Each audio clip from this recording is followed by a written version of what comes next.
This one's gonna be hard. Have you ever heard the tale of the Norse horse phallus cult? I'm not jacking you around. There is a story from a verified source about how they worshipped a horse wanger.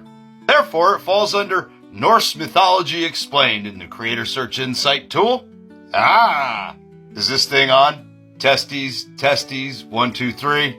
Anyway, like any good skald, I will have to speak poetically, with innuendo and code. So if I say Volsi, use your dirty little minds and horse around with me. Now then, the short story Volsi Pater can be found in the Flady Yarbok Codex, specifically the chapter called Olaf's Saga Helga. Our story begins in 14th century Scandinavia. The country was still largely pagan then. This story might be Christian propaganda. You'll see later. However, the story appears to preserve the traditions of an Old Norse horse phallus cult. Say that 4 times fast. That cult was called the Volsi.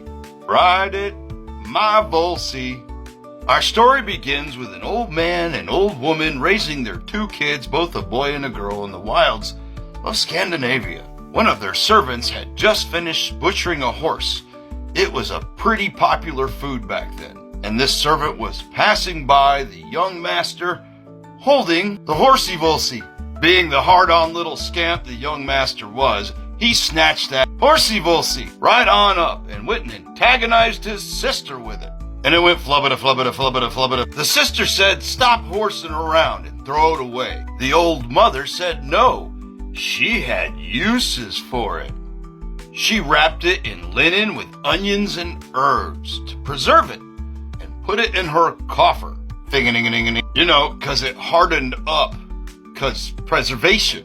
But it's described that every night in autumn she prayed to it.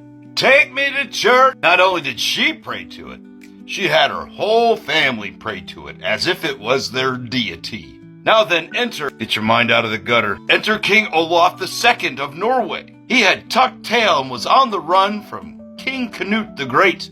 Not tucking this tail, falling back to the rear. Maybe it doesn't go there either. Strategic withdrawal. Anyway, King Olaf II heard about the Horse Members Only Club. Being a Christian, he's not about to fuck with that.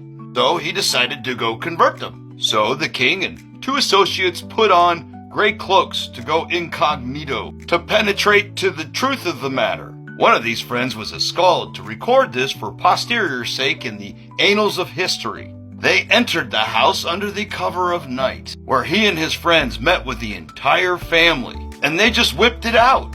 The king showed great restraint as they prayed to it. All of it. Side note, am I going to hell with 1 hockey stick or 2? Anyway, long story short, they saw the error of their ways and converted to Christianity forever. No need to cockfight with Jesus. The innuendo.